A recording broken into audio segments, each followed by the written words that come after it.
మనకు తెలుసు కదా, కొన్ని పాటలుంటాయి, అవి కేవలం సంగీతం మాత్రమే కాదు, అవి ఒక నమ్మకాన్ని, ఒక ఫిలాసఫీని మనకొక సినిమాటిక్ ఎక్స్పీరియన్స్లా అందిస్తాయి. ఈరోజు మనం అలాంటి ఒక పాట గురించే లోతుగా మాట్లాడుకోబోతున్నాం. ఈ గీతం మానవతావాదాన్ని ఒక సినిమాటిక్ ప్రకటనగా ఎలా మల్చిందో ఇప్పుడు చూద్దాం. అసలు ఈ ఒక్క లైన్ చాలు, ఈ మొత్తం పాటకి ఇదే గుండెకార్య. మొదటి లైన్లోనే తన ఫిలాసఫీ ఏంటో చాలా బలంగా, సూటిగా చెప్పేసింది. మానవుడే సెంటర్, మానవతావాదమే గోల్ అని చెప్పడం ద్వారా ఈ పాట తన ఉద్దేశ్యాన్ని ఎలాంటి దాపరికాలు లేకుండా మన ముందు పెడుతుంది.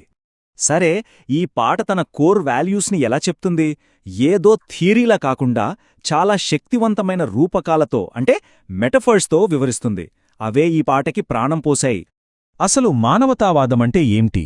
ఈ పాట చెప్పేదాన్ని బట్టి చూస్తే మనిషి వివేచన, స్వేచ్ఛ, మనందరి ఉమ్మడి విలువలే అన్నిటికన్నా ముఖ్యం.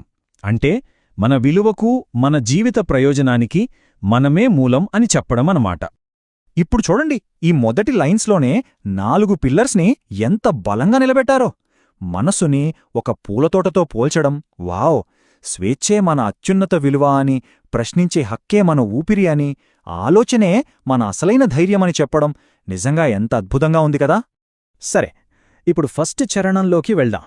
ఈ పాట తన ఫిలాసఫీని ఏదో ఈ మధ్య పుట్టిన ఆలోచనలా కాకుండా ఎంతో లోతైన, ప్రాచీన మానవ చరిత్రతో ఎలా ముడిపెడుతుందో చూద్దాం. 2 లక్షల సంవత్సరాలు! ఒక్కసారి ఆలోచించండి, ఎంత పెద్ద నంబరదే! ఈ పాట అంత వెనక్కి తీసుకెళ్తోందన్నమాట మనల్ని. అసలు కథ, అసలు ఇతిహాసం మనిషి యొక్క ఈ సుదీర్ఘ ప్రయాణమే అని గట్టిగా చెప్తోంది. ఇక్కడే ఈ పాట ఒక స్ట్రాంగ్ ఆర్గ్యుమెంట్ పెడుతోంది. ఏంటంటే, మానవ కథ, జ్ఞానం కోసం మన అన్వేషణ, మానవతావాదమనే మార్గం, ఇవన్నీ వ్యవస్థీకృత మతాలు రాకముందు నుంచే ఉన్నాయని చాలా ధైర్యంగా ప్రకటిస్తోందన్నమాట. ఓకే, నెక్స్ట్ చరణంలోకి వెళ్తే ఇక్కడ ఫోకస్ అంతా ఫిలాసఫీ, అంటే తత్వశాస్త్రం, ఇంకా సత్యాన్వేషణ మీద ఉంటుంది.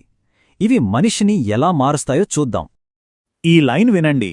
ప్రాచీన ఫిలాసఫీని పర్సనల్ ఎన్లైటన్మెంట్తో ఎంత బాగా కనెక్ట్ చేసిందో కదా. జీవితానికి వెలుగు దొరకాలంటే సత్యాన్ని వెతకాల్సిందే అనే ఐడియా ఎంత పవర్ఫుల్గా ఉంది. అంటే ఒక క్లియర్ పాత్ చూపిస్తోందన్నమాట ఈ పాట.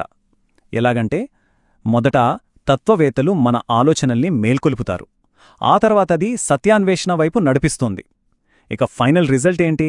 బానిసలు లేని, స్వేచ్ఛగా ఆలోచించే మనుషులున్న ప్రపంచం. అయితే ఇక్కడే పాటలో ఒక మేజర్ టర్న్ వస్తుంది. ఇప్పుడుదాకా చెప్పింది వేరు, ఇక్కడ్నించి ఒక డైరెక్ట్ కాల్ ఇస్తుంది. కేవలం గమనించడం కాదు, మనల్ని యాక్షన్లోకి దిగమంటుంది. మొట్టమొదటి అత్యంత పవర్ఫుల్ కమాండ్, ప్రశ్నించు. జస్ట్ ఒక పదంగాదిది, ఒక విప్లవంలాంటిది. ఆ తరువాత వెంటనే ముందుకు నడువు. ఆ ఊపుని ఇంకాస్త పెంచుతూ భయపడకుండా ముందుకు సాగిపొమ్మని ప్రోత్సాహిస్తోంది. ఫైనల్గా ఈ కాల్ని ఎలా ముగిస్తారంటే, ధైర్యాన్ని, ప్రశ్నించడాన్ని లింక్ చేస్తూ, భయాన్ని దాటితేనే వెలుగు కనిపిస్తుందని, మన ఆలోచనే మన అసలైన బలమని గుర్తుచేస్తోంది. సరే, ఇప్పుడు 3వ చరణం దగ్గరికి వద్దాం. ఈ ఫిలాసఫీని సమాజానికి ఎలా అప్లై చేయాలో చూపిస్తూ మనందర్నీ ఒకటిగా ఉండమని పిలుపునిస్తుంది. చూడండి, ఇక్కడ ఆర్గ్యుమెంట్ చాలా క్లియర్.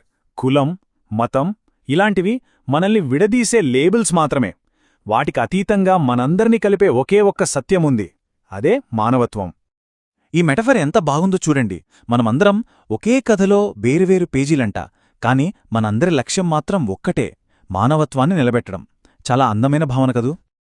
రైట్, ఇక మనం పాట యొక్క క్లైమాక్స్కొచ్చేశాం. ఈ చివరి పల్లవి జస్ట్ రిపిటేషన్ కాదు సుమా, ఇది పాట చెప్పిన ప్రపంచ దృష్టికోణానికి ఒక పర్సనల్ ఇంకా పవర్ఫుల్ సమ్మరీ అన్నమాట. ఇక్కడ చూడండి, ఆ ఫిలాసఫీ అంతా ఎలా ఒక పర్సనల్ క్రీడ్గా, ఒక జీవన విధానంగా మారిపోయిందో. ఈ చివరి ప్రకటనలు మానవతావాదాన్ని మన జీవితంలోకి ఎలా ఆహ్వానించాలో దారి చూపిస్తున్నాయి. ఇక పాట ముగింపులో వచ్చే ఈ లైన్ విమర్శనాత్మక ఆలోచనని డైరెక్ట్గా ఫ్యూచర్తో ముడిపెడుతుంది. మనం ప్రశ్నిస్తూ ముందుకు సాగితేనే భవిష్యత్తు మన సొంతమవుతుందని ఎంత బలంగా చెప్తోందో. సో చివరికి ఈ పాట మన ముందు ఒక పెద్ద ఆలోచన ఉంచి వెళ్తోంది. మన భవిష్యత్తు నిజంగా మనం వేసే ప్రతి ప్రశ్నలో ఉందంటున్నారు. మరి ఆ లెక్కన ఈరోజు మనం అడగాల్సిన ప్రశ్న ఏంటి? ఆలోచించండి.